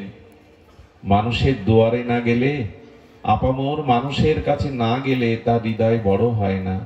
উনি দুঃখ দেখেছেন, জীবের কষ্ট দেখেছেন, যন্ত্রণা দেখেছেন। প্রেম ভক্তি ভুলে সংসারের কামনা বাসনায় জীবকে মরতে আর স্খলন হতে দেখেছেন। নিতাই চাঁদ খুঁজতে খুঁজতে বৃন্দাবনে গিয়ে ডাকছে, ভাই কানাই। বলরাম আবেশে ডাকছে, ভাই কানাই। কে যেন এক মরমী বলল, কানায় আর বৃন্দাবনে নাই, কানায় এখন শ্রীধাম নবদ্বীপে শচী সিন্ধু গর্ভ মাঝে আবির্ভূত হয়েছে। যদি তোমার সেই ব্রজের কানাইকে চাও তবে নবদ্বীপে চলে যাও। এই নবদ্বীপেই এলেন নিত্যানন্দ প্রভু। এসে নন্দন আচার্যের গৃহে লুকিয়ে থাকলেন। কেন জানেন? আমার ভাই যদি, কানাই যদি গৌর হয়ে আসে তবে নিশ্চয়ই সে আমাকে খুঁজে নেবে। এই আবেশে উনি লুকিয়ে, পরিচয় না দিয়ে নন্দন আচার্যের গৃহের ঘরের কোণে লুকিয়ে থাকলেন, দেখি আমাকে তিনি চিনতে পারেন কিনা। মহাপ্রভু তার পূর্বদিন ভক্তদের ডেকে বলছেন, প্রভু নিজে বলছেন, জানো আমি কাল একটা স্বপ্ন দেখেছি এবং এই স্বপ্ন মিথ্যা না, সত্য স্বপ্ন। সবাই উদ্গ্রীব হয়ে বলছে, প্রভু কি স্বপ্ন দেখেছেন? প্রভু বলতেন, সবাকার স্থানে প্রভু কহেন আপনে, আজি আমি অপরূপ দেখুন স্বপনে। মহাপ্রভু বর্ণনা করছেন, নিতাই চাঁদ আসছে, প্রভু স্বপ্নের দেখে বর্ণনা করছেন ভক্তদের সাথে, কি তালধ্বজ এক রথ সংসারের সার, আসিয়া রহিল রথ আমারও দুয়ার। বলে তালধ্বজ রথ করে এক প্রকাণ্ড দিব্য মহাপুরুষ আমার ঘরের দুয়ারে এসে দাঁড়ালেন। আসিয়া রহিল রথ আমারও দুয়ার। তার মাঝে দেখি এক প্রকাণ্ড শরীর, মহা এক স্তম্ভ কন্দে গতি নহে স্থির।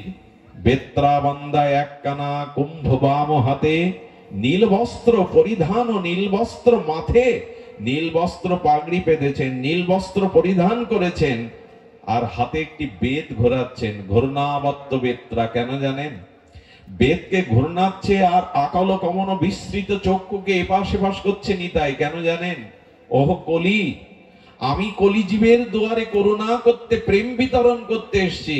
কলি, আমি তোমাকে শাসন করব বলে হাতে বেদ নিয়েছে। আমার জীবকে তুমি কবলিত করতে পারবে না, আমার জীবকে তুমি ভ্রমিত করতে পারবে না। তাই নিতাই চাঁদ বেত্রা ঘূর্ণাবত্ত বেদ থেকে ঘোরাচ্ছেন। এত করুণা কার আছে? কার আছে এত করুণা? জীবকে যাতে কলি কাল কবলিত না করতে পারে, ঘূর্ণানত্র নেড়ে, নীল বস্ত্র পরিধান, প্রকাণ্ড স্কন্ধ সিংহের মতো, আর তিনি নীল পাগড়ি পরেছেন। মহাপ্রভু বর্ণনা দিচ্ছেন, বাম শ্রুতিমূলে এক কুণ্ডল বিচিত্র, বাম কানে একটা কুণ্ডল ঝুলিয়েছেন নিতাই। এই হলো তার রূপ। মহাপ্রভু বর্ণনা দিচ্ছেন, হলধার ভাবতান বুঝিয়ে চলুত, এই বাড়ি নিমাই পণ্ডিতের হয় হয়, 10 বার 20 বার এই কথা কয়। মহাবদূত বেশ পরম প্রচন্ড, আর কবু নাহি দেখি এমন উদ্যপ্ত। দেখিয়া সম্ভ্রম বড় পাইলাম আমি, জিজ্ঞাসিল আমি কোন মহাজন তুমি। হাসিয়া আমারে বলে, এই ভাই হয়, তোমার আমার কালই হবে পরিচয়। মহাপ্রভু স্বপ্নে বলছেন নিতাই আসার আগের দিন।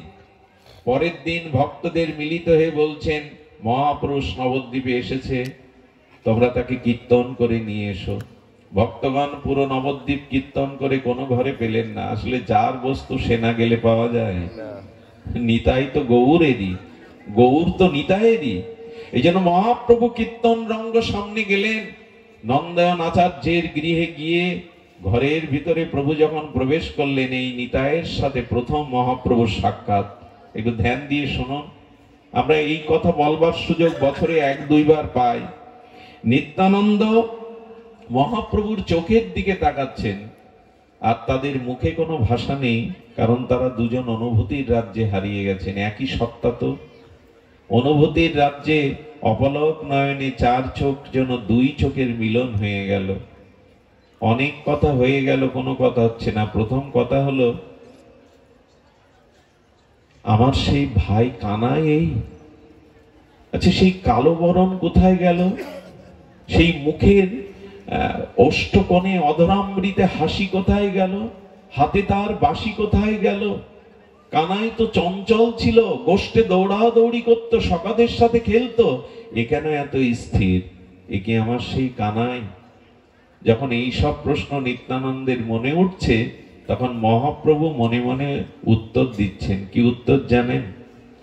ব্রজে খেলেছিলাম আমি দৌড়াদৌড়ি নিতাই, আমার ব্রজের খেলা ছিল দৌড়াদৌড়ি, কলিতে সে খেলা হয়েছে আমায় ধোলায় গড়াগড়ি।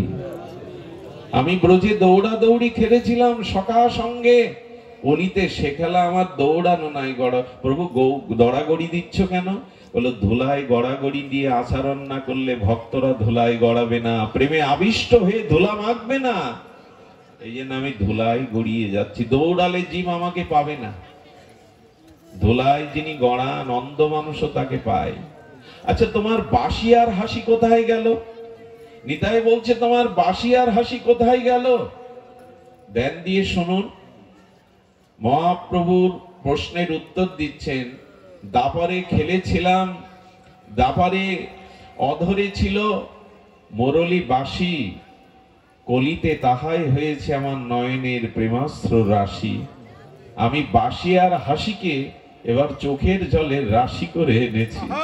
নিজে না কাঁদলে তো অন্যকে কাঁদানো যাবে না, তাই এবার বাঁশি ধরিনি, ঠোঁটের কোণে হাসি নাই, আমি অশ্রু রাশি এনেছি জীবকে কাঁদাবো বলে, জীবকে কৃষ্ণ বলাবো বলে। নিতাই চাঁদের এই প্রশ্নের উত্তর দিচ্ছেন। মহাপ্রভুর সাথে নিতাই চাঁদের মিলন হলো। এই শুরু হলো নবদ্বীপের এই দুই ভাইয়ের প্রেম বিতরণ লীলা, করুণার বিতরণ লীলা। নিতাই গৌর এই নামটি শুধু নাম নয়, এই কলিহত জীবের আজকের যে সারা বিশ্বে হরিনাম প্রচার হচ্ছে, যে মত পথই থাকি দেখবেন কীর্তনকেও বাদ দিতে পারবে না এই যুগে। সে খোল করতাল আর যা বাজাক, কাসর ঘন্টা যা বাজাক, কীর্তনই ধর্ম এই কলিযুগে। কিন্তু কীর্তন কে আনলো? মহাপ্রভু যখন নবদ্বীপে কীর্তন শুরু করেছেন, ব্রাহ্মণ সমাজ পণ্ডিত সমাজ মেনে নেয়নি যে আমরা কি বেদ পড়িনি, আমরা কি উপনিষদ বেদান্ত পড়িনি, নেচে গেয়ে কখনো ধর্ম হয় না, নেচে গেয়ে কখনো ভগবত ভজন হয় না, এটা বেদে নাই। এক ঘরে করে দিয়েছিল অদ্বৈত প্রভুকে, নিত্যানন্দ প্রভুকে। মহাপ্রভুকেও কম জ্বালাতন সহ্য করতে হয়নি। নিমাই সনাতন ধর্ম সারে খারে দেবে, নেচে গিয়ে ধর্ম হয়, উচ্চস্বরে নাম করে ধর্ম হয়।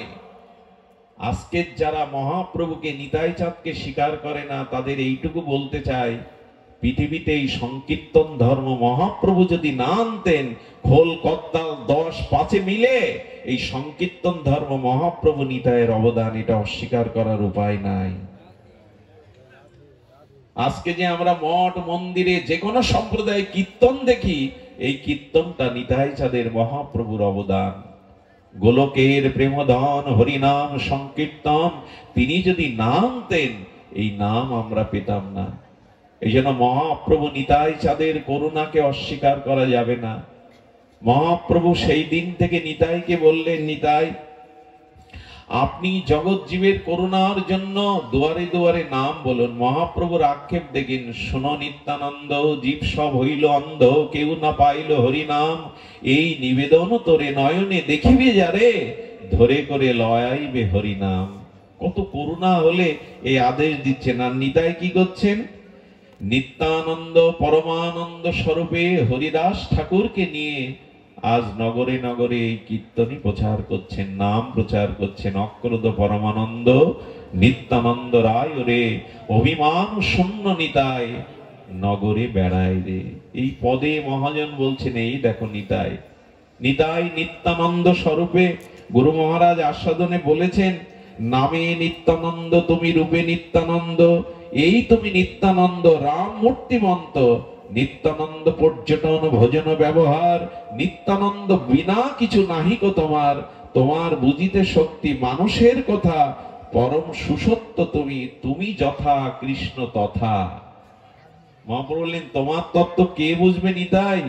তুমি আর কৃষ্ণ, তুমি যেথা কৃষ্ণ সেটা। নিত্য আনন্দময় কেমন জানেন? নিত্যানন্দ একদিন শচীর আঙিনায় এসে কীর্তন করছে, ভজ শ্রীকৃষ্ণ কহ কৃষ্ণ লহ কৃষ্ণের নাম। কীর্তন প্রেমানন্দ নিত্যানন্দের বসন খুলে পড়ল। শচীমা আছে ঘরে, বিষ্ণুপ্রিয়া আছে। মহাপ্রভু দূর থেকে কেঁদে ফেলেছেন, নিতাই হরিনামে এত আবেশ, বসন খুলে গেছে, নিত্য আনন্দময় প্রেমানন্দে নিতাইয়ের খাল নাই। মহাপ্রভু গায়ের উন্নি বস্ত্রটি নিয়ে নিতাইয়ের অঙ্গটা ঢেকে দিলেন। মহাপ্রভু কাঁদছেন, এত প্রেম নামে, নামে দেহাবেশ ভুলে গেছে। যার নামানন্দে শিব বসন না জানে, মাঝে মাঝে ভগবান শঙ্কর রাম নাম করতে করতে তার বসনও খুলে ফেলত। মদমাতাল মদ খেতে খেতে যেমন অঙ্গের ভূষণ কখন খুলে পড়ে বসন সে জানে না, তেমনি নিত্য প্রেমানন্দময় নিত্যানন্দের বসন খুলে গেছে। মহাপ্রভু এই প্রেম দেখে কি করেছে জানেন? নিতাই চাঁদের চরণকে বললেন, শ্রীপাদ আপনার চরণ দিন তো। খিলখিল করে হাসছেন আর নিতাই চরণ বাড়িয়ে দিলেন। মহাপ্রভু চরণ প্রক্ষালন করলেন, সেই প্রক্ষালিত চরণ জল বললেন, হে ভক্তগণ, তোমরা কৃষ্ণ প্রেম চাও, রাধা প্রেম চাও, যুগল প্রেম চাও, ব্রজ প্রেম চাও, তো নিত্যানন্দের পাদদাগ পান করো। যেই না ভক্তগণ নিত্যানন্দের পাদদাগ পান করলেন, সকলের মধ্যে প্রেম ভক্তির উচ্ছ্বাস তরঙ্গে ভাসতে লাগলো। এই হলো নিতাই চাঁদের পাদদাগ। মহাপ্রভু নিজে চরণ স্খলন করে প্রক্ষালন করে দিয়ে দিলেন। একদিন মহাপ্রভু বলছেন, নিতাই, হে শ্রীপাদ, আপনি করে ডাকতেন, হে শ্রীপাদ, আপনি আপনার ব্যবহৃত একটা প্রসাদী বস্ত্র আমাকে দিতে পারেন? আহা, ব্যবহার করা প্রসাদী বস্ত্র যা নিত্যানন্দ ত্যাগ করেছে, মহাপ্রভু চাইছেন, শ্রীপাদ আপনার একটি প্রসাদী বস্ত্র আমাকে দেবেন? কোনো কথা বলেন না, নিত্য আনন্দময় অদ্ভুত অবধূত নিত্যানন্দ চরিত্র, হাসতে হাসতে খিলখিল করে দিয়ে দিলেন। মহাপ্রভু কি করলেন জানেন?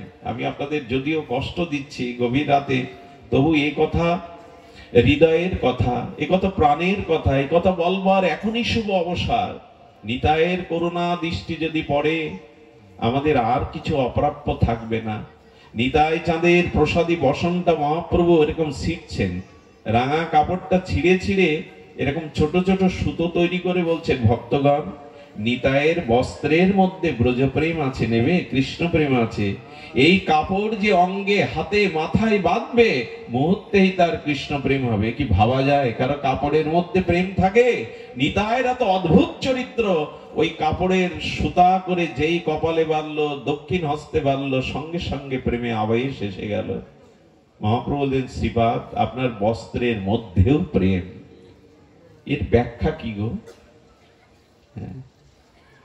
এর ব্যাখ্যা হলো, কেউ যদি বিদ্যুৎ স্পষ্ট করে কাউকে, আপনার বিদ্যুৎ ধরা লাগবে না, যাকে বিদ্যুৎ স্পষ্ট করতে হয়ে আছে সেই ব্যক্তিকে আপনি ধরুন, বিদ্যুৎ ধরার মতো কাজ হবে।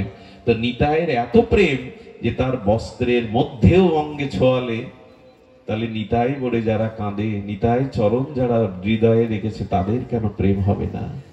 তাদের কেন প্রেম হবে না? নিতাই চাঁদের মহামহিমা শুনুন। শ্রীবাস অঙ্গনে কীর্তনে নিতাই চাঁদ যোগ দিয়েছেন। এসে দেখে বাইরের কলসিগুলো, ঘড়াগুলো জলে ভরা। শ্রীবাস, তুমি কীর্তন করো, মালিনী দেবী গৃহ অভ্যন্তরে থাকে, এই জলগুলো কে বয়ে আনে বৈষ্ণবদের চরণ সেবার জন্য?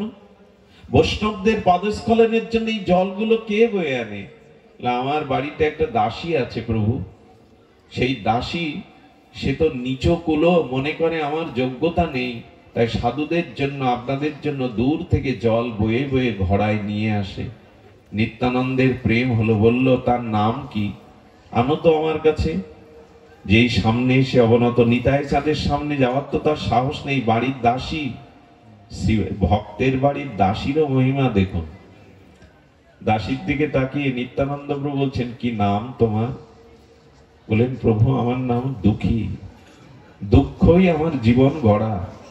নিত্যানন্দ বলছেন, তুমি দুঃখী নাও, সাধুগুরু বৈষ্ণবের সেবা যে করে, মহাপ্রভুর সেবা যে করে, সে দুঃখী হতে হবে কেন? যারা মায়ার সেবা করে, যারা সংসারের মোহমায়ার সেবা করে, এরাই দুঃখী। মাথায় হাত দিয়ে বললেন, আজ থেকে আমি তোমার নাম করলাম সুখী, তুমি আজ থেকে চিরদিন কৃষ্ণ প্রেম পেয়ে সুখী হও।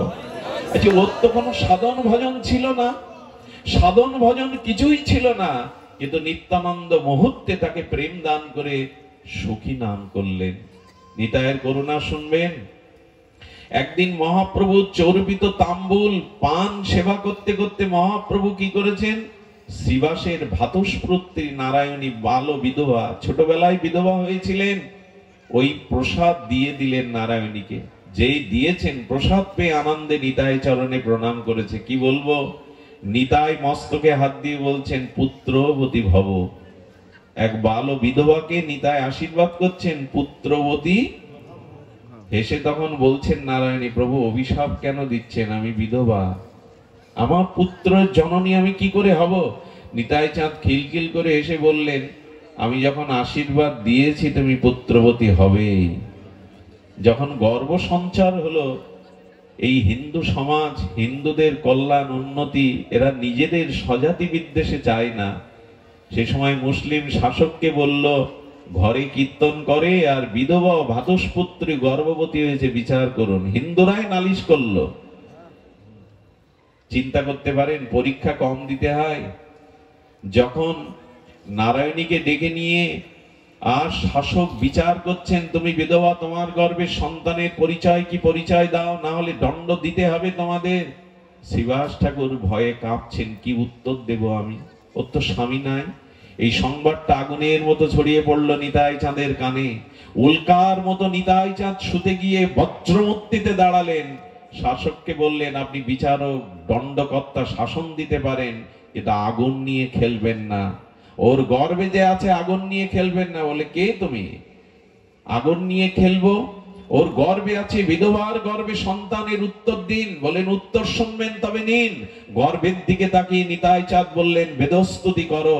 গর্ভের থেকে গুরু গম্ভীর কণ্ঠে বেদস্তুতি ভেসে আসতে থাকলো মহাপুরুষের কণ্ঠে। গর্ভ থেকেই বেদস্তুতি শুনে কাঁপছে সকলে। কে ওর মধ্যে? বলে, ওর মধ্যে দিব্য মহাপুরুষ কলির ব্যাস অবতার আসছেন। আগুন নিয়ে খেলতে যাবেন না। গর্ভের থেকে বেদস্তুতি শুনে শাসক নিচে দাঁড়িয়ে নিত্যানন্দের কাছে ক্ষমা চাইলেন। পালকি করে শ্মশান মানে নারায়ণীকে শ্রীবাসের ওখানে পাঠিয়ে বললেন, আর কেউ জবাব দিতে আসবে না, নেবেও না। নিত্যানন্দ বললেন, আগুন নিয়ে খেলবে না। এই নারায়ণীর গর্ভে জন্মেছিলেন কলির ব্যাস অবতার বৃন্দাবন দাস ঠাকুর, চৈতন্য ভাগবতের রচয়িতা। এই হলো নিতাই, যার একটি আশীর্বাদে বাল বিধবা নারায়ণীর গর্ভে স্বয়ং ব্যাসদেব আবির্ভূত হন। কত বড় করুণা নিতাইয়ের, কত বড় কৃপা তার। এই নিত্যানন্দ প্রভুর চরিত্র বড় বিচিত্র, বড় বৈচিত্র্যময়। নিতাইয়ের কথা আমরা কোন মুখে বলবো? এই জন্য নিরবধি বলিয়ে এই করে হুঙ্কার, মোর প্রভু নিমাই পণ্ডিত নদিয়ার। মহাপ্রভু যেমন নিতাইয়ের গুণগান করেন, নিতাইও তেমনি মহাপ্রভু ছাড়া জানেন না, মহাপ্রভু ছাড়া বোঝেনও না। এই গৌর গৌর বলাতে মহাপ্রভুর তিনি সমস্ত সমর্পিত করে দিলেন। শোনন নিত্যানন্দের ত্যাগ। একদিন পুরীধামে মহাপ্রভু বসে আছেন। মহাপ্রভু মাথায় হাত দিয়ে ভাবছেন, নিতাই, শ্রীপাদ, একদিন আমিও থাকবো না, আপনিও থাকবেন না, অদ্বৈত প্রভুও থাকবে না। সেদিন এই ভক্তি প্রবাহ কে প্রচার করবে জগতে? নিতাই চাঁদ বললেন, আদেশ করুন। বললেন, আদেশ নয়, আপনাকে সংসারী হতে হবে, বিবাহ করতে হবে। মহাপ্রভুর বহু পূর্বে উনি সন্ন্যাস নিয়েছেন। উনি সন্ন্যাস নিয়েছেন যেন মাথায় বজ্রপাত পড়লো, ফিরে যান, সংসারী হন। আজকে যারা বলে সংসার ত্যাগ করার কথা, এই দেখুন মহাপ্রভু নিতাইয়ের মতো অবধূত সন্ন্যাসীকেও সংসারে পাঠাচ্ছেন। নিতাই, আপনি যেদিন থাকবেন না, আমি যেদিন থাকবো না এই নরলীলাতে, অদ্বৈত আচার্য থাকবে না, সেদিন প্রেম ভক্তি কে প্রচার করবে? আপনি বিবাহ করুন। নিতাই চাঁদ মহাপ্রভু চরণ ছেড়ে আসতে চাইছে না। আচ্ছা বলুন তো, এই বয়স হয়েছে নিতাই চাঁদের, কে সংসারে প্রবেশ করতে চায়? কিন্তু মহাপ্রভুর সুখ ছাড়া নিতাই অন্য কিছু বোঝে না। উনি আদেশ মাথায় নিয়ে চলে এলেন। নিতাই চাঁদের বিবাহটাও বড় আমাদের কাছে বড় আনন্দের। আচ্ছা, ছেলে কখনো মেয়ে খুঁজে বেড়ায় বিয়ে করব বলে? অন্যদের সাথে একটু যোগাযোগ করে। নিতাই তার এক ভক্তকে নিয়ে কোথায় এসছেন? নিতাই চাঁদ চলে এসেছেন। আর সূর্য পণ্ডিতের বাড়ি এসে বলছেন, পণ্ডিত বাড়ি আছো?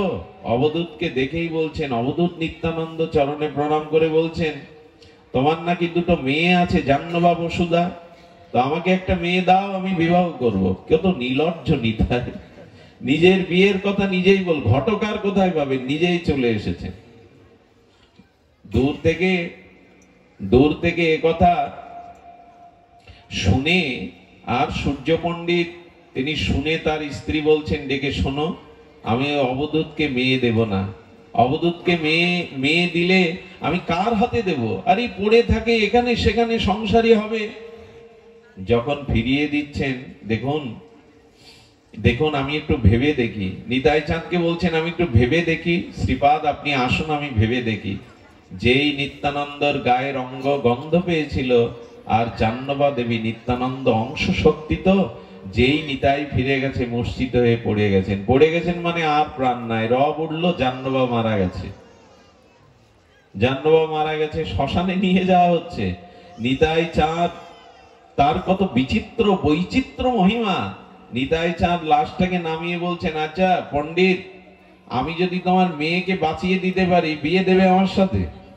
আচ্ছা প্রত্যেক পিতা কি বলবে, মা তখন কি বলবে? বলে শ্রীপাদ, আরে আমার জাহ্নবা চলে গেল, আপনি যদি তাকে বাঁচাতে পারেন আমি অবশ্যই আপনার চরণে তাকে সমর্পণ করব। নিতাই চাঁদ যেই কাছে গেছে, অঙ্গ গন্ধেই আবার জাহ্নবা দেবী প্রাণ ফিরেবে। এই গল্প নয়, একই শক্তি তো। এই ঘটা করে বিবাহ হলো। জাহ্নবার বোন ছিল বসুধা।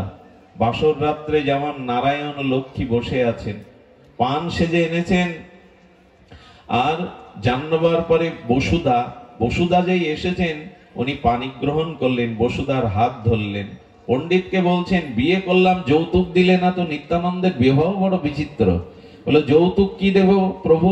বললেন, তা তোমার এই ছোট কন্যাকে আমার সাথে সম্প্রদান করে দাও, এই হলো যৌতুক। নিত্যানন্দ বসুধা এরা আর কেউ না। ভুল বুঝবেন না যে বিয়ে করার জন্য দুটো কেন করবেন, ওকে কেন নিবেন। আসলে নিত্যানন্দের অংশই হলো এই জাহ্নবা বসুধা। এই অংশ শক্তি রূপে এসেছিলেন। নিত্যানন্দের সংসার শুরু হলো। নিত্যানন্দ বংশ অবতংশ এই প্রেম আমাদের জন্য রেখে গেলেন। নিতাই চাঁদ নিজে সর্বত্যাগী হয়েও এই জগতের কল্যাণে, প্রেম বিতরণে। এই জন্য হরিচাঁদ ঠাকুর একটা মার্মিক কথা বলেছেন, গৃহেতে থাকিয়া যার হয় ভাবোদয়, সেই সে পরম সাধু জানিও নিশ্চয়। গৃহে থেকে যার ভাবের উদয় হয়, গৃহে থেকে যে হরি ভজন করে, গৃহীরা যারা সকাল সন্ধ্যা ভগবানের দিব্য কীর্তন করে, এই গৃহ নয়, এখানেই বৈকুণ্ঠ নেমে আসে, এখানেই প্রেম ভক্তি নেমে আসে। নিতাই চাঁদ এমনি করে বিবাহ করলেন। নিতাই চাঁদ এমনি করে করুণায় অবতীর্ণ হলেন। আমরা তাকে ভুলে যাই, আমরা মনে করি না এই দিনটা, কালকের দিনটা আমাদের তারই আবির্ভাব তিথি। আমি নিবেদন করব, যারা গৌড়ী ও বৈষ্ণব সম্প্রদায় ভুক্ত হয়েছেন, আগামীকাল দুপুরে পঞ্চামৃত ফলের নির্যাস, যার যেটুকু না থাকে একটু জল দিয়ে, একটু অগুরু চন্দন মিশ্রিত করে নিতাই চাঁদের অভিষেক করবেন। নিতাইয়ের করুণা ছাড়া এই জগতে আমরা কিছু পেতে পারি না। জয় জয় নিত্যানন্দ রোহিণী কুমার, পতিত উদ্ধার লাগি দুবাহু পসার। গদ গদ মধুর মধুর আধো আধো বল, যারে দেখে তারে প্রেম ধরি দেই কোল। ডগমগ লোচন ঘুচায় নিরন্তর, সোনার কমলে যেন প্রিয়া ভ্রমর। দয়ার ঠাকুর নিতাই পর দুঃখ জানে, হরিনামের মালা গাথি পরালো জগজনে। হরিনামের মালা গেতে পরাচ্ছেন। নিত্যানন্দ প্রেম বড় অদ্ভুত। আগেই আমরা বলেছি, জগাই মাদায়ের উদ্ধারের পেছনে ছিল নিতাইয়ের করুণা।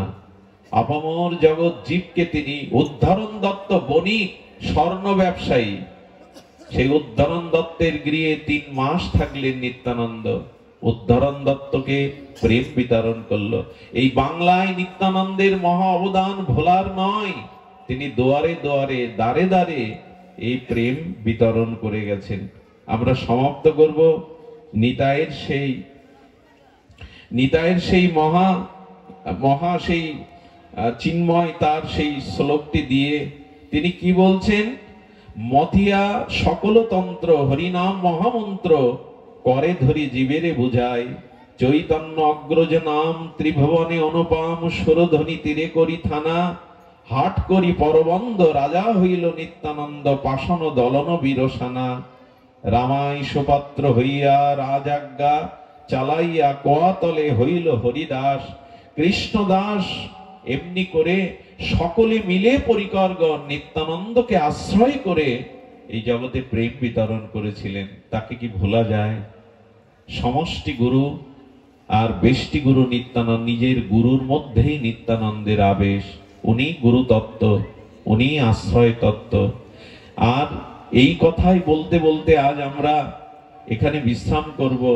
নিতাইয়ের কৃপা বিনা ভাই ব্রজে রাধা কৃষ্ণ পাইতে নাই। এই যে মঞ্জরি ভজন, এই যে সখী রূপে ভজন, এগুলি নিতাই হলো আদি। নিতাইয়ের কৃপা বিনা ব্রজে রাধা কৃষ্ণ পেতে নাই। পেতে নাই মানে পেলেও আস্বাদন হবে না। নিতাইয়ের করুণা ছাড়া রাধা কৃষ্ণের আস্বাদন হবে। সবশেষে ঠাকুর মশাই একটি পদ স্মরণে এলো, ধনমোর নিত্যানন্দ, পতিমোর গৌরচন্দ্র, প্রাণমোর যুগল কিশোর। এই ভাষা বড় মর্ম স্পর্শী ভাষা। আচ্ছা, পৃথিবীতে ধন না থাকলে কেউ ভোগ করতে পারবে?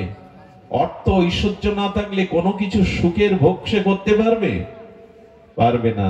তো তেমনি এই প্রেম রাজ্যে, এই ভজন রাজ্যে ধন হলো নিত্যানন্দ, অর্থাৎ প্রেম হলো নিত্যানন্দ। ধন ছাড়া যেমন বাড়ি গাড়ি সুখ ভোগ হবে না, এই জগতের যে জাগতিক সুখ, এটা ধন চাই, গাড়ি বাড়ি চাই, তো অর্থ চাই। তো ধনমোর নিত্যানন্দ। কোন ধন? প্রেমধন হলো নিতাই। প্রেমধন না পেলে এই জগতে কেউ উপভোগ করতে পারবে না। আচ্ছা, পতিমোর গৌরচন্দ্র, কোন সতীর কাছে ধন আছে, তো সেই ধন কাকে সেবা করবে? পতিকেই তো। সতীর একমাত্র সেবা কাকে? পতিকেই। পতিমোর গৌর চন্দ্র। তো যদি ধন না থাকে, সতী নারী পতির সেবা করতে পারে না। তেমনি আমাদের পতি হলো গৌর, আর ধন হলো নিত্যানন্দ। সেই নিত্যানন্দ প্রেমধনে, ভক্তি ধনে পতি গৌর চন্দ্রের সেবা করতে হবে। আর প্রাণমোর যুগল কিশোর। এখন ধন আছে, পতিও আছে, কিন্তু পতির দেহে যদি প্রাণ না থাকে, মৃতকে ধন দিয়ে সেবা করা যাবে তো? তেমনি আমাদের প্রাণ হলো যুগল কিশোর রাধা মাধব। কি পদ রচনা করে গেছেন! ধনমোর নিত্যানন্দ, পতিমোর গৌরচন্দ্র, প্রাণমোর যুগল কিশোর। এই তো নিতাই প্রেমধন। গৌর হলো আমাদের পতি, আর আমাদের প্রাণ হলো যুগল কিশোর। তাই নিতাই রূপ ধন না পেলে পতিরূপ গৌর সেবা হবে না। আর নিতাইয়ের কৃপা না হলে ব্রজে রাধা কৃষ্ণ সেবা আমরা কোনোদিনই পাবো না। প্রেমদাতা নিতাই, নামদাতা নিতাই। গোলকের প্রেমধন এই দান করলেন আমার নিতাই চাঁদ। করুণা করে তিনি আপামর সবাইকে এই করুণা করে দিলেন। মহাপ্রভু নিতাই চাঁদকে দিয়ে এই জগৎ কল্যাণে প্রেমদানে পাঠিয়েছিলেন। নিতাইয়ের চোখের জল, নিতাইয়ের ত্যাগ, এটি যেন আমরা ভুলে না যাই। আমাকে আগামীকাল মধ্যাহ্নে 12টায় একটু নিত্যানন্দ প্রভুকে স্মরণ করে অভিষেক করবেন। কালকের দিনটা নিতাই চাঁদের মহামহিমা যেন আমরা ভুলে না যাই। আজ এইটুকুই নিত্যানন্দ মহিমা আমরা যেটুকু আস্বাদন করলাম। আমি অবাক হয়েছি, জলির পাড় এরকম একটা প্রত্যন্ত অঞ্চলে আপনারা এত ভক্তজন এসেছেন, এটা দর্শন করে আমার চিত্ত আনন্দিত, প্রেমান্বিত। আমি ধন্য। একটা ভিক্ষা আজ আমি চাইবো আপনাদের কাছে। আমি পাঠ করে কখনো কারো কাছে দক্ষিণা চাইনি, আজও চাইনি। গত 35 বছরে কোনো দক্ষিণা নিয়ে আমি পাঠও করিনি। যেটুকু উদ্বৃত্ত, যেটুকু মানুষ দান দক্ষিণা দেয়, সেটা আমি কোন কাজে লাগাই, সেটা যদি কখনো যান আমাদের শ্রীমন্দিরে দেখে আসবেন। অর্থ নিয়ে পাঠ করার কথা আমার পিতা ঠাকুর নিষেধ করেছিলেন। কারো কাছে কখনো আমি অর্থের প্রসঙ্গ তুলিনি, কিন্তু আজ আমি চাইবো, আজ আমি আপনাদের কাছে দক্ষিণাই চাইবো। তবে সেই দক্ষিণা হলো কাল থেকে অন্তত একমালা হরিনাম করুন। এইটুকু দক্ষিণা আমি চাইতেই পারি। আর একটা অনুরোধ করব, একটু ঠাকুর ঘরে যদি কখনো পারেন, লোকের সামনে নয়, যদি ঠাকুর ঘরে গিয়ে একবার হরিনামে দুফোঁটা প্রেমশ্রু রাধা মাধবকে নিতাই গৌরকে দিতে পারেন, যদি দুফোঁটা প্রেমশ্রু আপনারা দিতে পারেন নিতাই গৌর চরণে, রাধা মাধবের চরণে, ইষ্ট চরণে, এইটুকুই দক্ষিণা আমি চাইতেই পারি আপনাদের কাছে। একটু হরিনাম করুন, আর একটু দুফোঁটা প্রেমশ্রু যুগল চরণে, নিতাই চরণে সমর্পিত করুন। এইটুকু দক্ষিণা প্রার্থনা করে যারা এই অনুষ্ঠানের আয়োজন করেছেন তারা ধন্য। আজকের এই পূজা উপলক্ষে এই জাতীয় অনুষ্ঠান, মাঙ্গলিক ভাগবত অনুষ্ঠান, ভক্তিযজ্ঞের ধন্য হোক আপনাদের শুভাগমন, ধন্য হোক আজকের এই ভাগবত অনুষ্ঠান। জয় নিতাই গৌর প্রেমানন্দে, হরি বল। জয় রাধে, জয় রাধে।